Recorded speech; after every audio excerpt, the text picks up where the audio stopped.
కేంద్ర నాయకులు అలాగే ఢిల్లీలో ఉన్న తెలుగు ప్రజలందరూ కూడా మహారాష్ట్రకి ఎన్నికల ప్రచారం చేసినట్టుగా పవన్ కళ్యాణ్ ఢిల్లీలో కూడా ప్రచారం చేస్తారంటూ మీడియాలో కథనాలొచ్చాయి.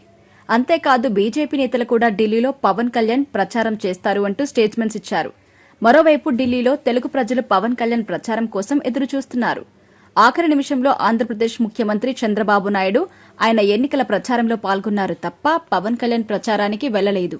పవన్ కళ్యాణ్ పుంగనూరులోని జనసేన సభ జరిగినా కూడా దానికి హాజరు కాలేదు. అక్కడ జనసేన తరపున నాగేంద్రబాబు వెళ్లారు. పవన్ కళ్యాణ్ జనసేన తరపున బోలిశెట్టి సత్యనారాయణ ఢిల్లీలో మీడియా ప్రెస్ మీట్ ని ఉద్దేశించి మాట్లాడారు. ప్రెస్ మీట్ లో జనసేన ఎన్డీఏ కూటమికి మద్దతు తెలుపుతుంది అంటూ కూడా అందరూ బీజేపీకి ఓటు వేయాలి లేదా ఎన్డీఏకి ఓటు వేయాలి అంటూ ఆయన ఒక స్టేట్మెంట్ ఇచ్చారు తప్ప ఎక్కడా కూడా పవన్ కళ్యాణ్ గురించి ప్రస్తావించలేదు. పవన్ కళ్యాణ్ రోడ్ షోలు కూడా ఉంటాయన్నారు. కానీ ఆఖరి నిమిషంలో ఎందుకు క్యాన్సిల్ అయినవి అనేది చాలా మందికి ఇప్పటి వరకు కూడా అర్థం కాని $1 మిలియన్ ప్రశ్న. చంద్రబాబు ప్రచారం చేసిన నేపథ్యంలో పవన్ కళ్యాణ్ ప్రచారాన్ని ఢిల్లీలో వద్దనుకున్నారా, లేకపోతే ఢిల్లీలో పవన్ కళ్యాణ్ ప్రచారం చేసినా బీజేపీ అధికారంలోకి రాదు అనే నమ్మకంతో ఉన్నారా?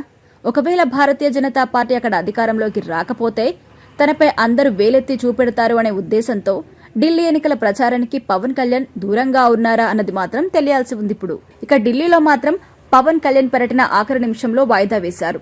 దానికి పవన్ కళ్యాణ్ కూడా షూటింగ్ బిజీలో ఉన్నారా, లేదు ఆరోగ్యం ఏమైనా బాగాలేదా, రాజకీయ ఒత్తిళ్లు ఏమైనా ఎక్కువయ్యాయా అనేది తెలియాల్సి ఉంది. మరోవైపు చంద్రబాబు నాయుడు ముఖ్యమంత్రిగా ఆయన వెళ్లి ఆయన ప్రచారం చేయటం తెలుగుదేశం పార్టీ లేదా చంద్రబాబు నాయుడు పేరుని ఫేమ్లోకి తీసుకురావడానికి తెర వెనక ఏమైనా ప్రయత్నం జరుగుతుందా అన్నది కూడా తెలియాల్సి ఉంది.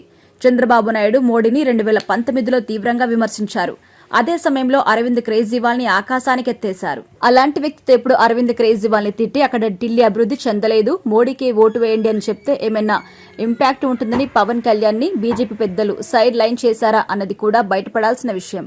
అయితే ప్రస్తుతానికైతే పవన్ కళ్యాణ్ ఎందుకు ఢిల్లీకి వెళ్లలేదు అనేది పూర్తిగా క్లారిటీ లేదు. ఆఖరి నిమిషంలో అయితే క్లియర్ గా వాయిదా పడింది అనేది మాత్రం నిజం. జనసేన పార్టీ తరపున బలిశెట్టి సత్యనారాయణతో అక్కడ స్టేట్మెంట్ ఒకటి, ఢిల్లీలో ఒక స్టేట్మెంట్ ఇచ్చారు. మొత్తంగా పవన్ కళ్యాణ్ ఢిల్లీ పర్యటనలో ఎందుకు దూరంగా పెట్టారు అనేది ఇప్పుడు తెలుగు రాష్ట్రాల్లో హాట్ టాపిక్ గా మారింది.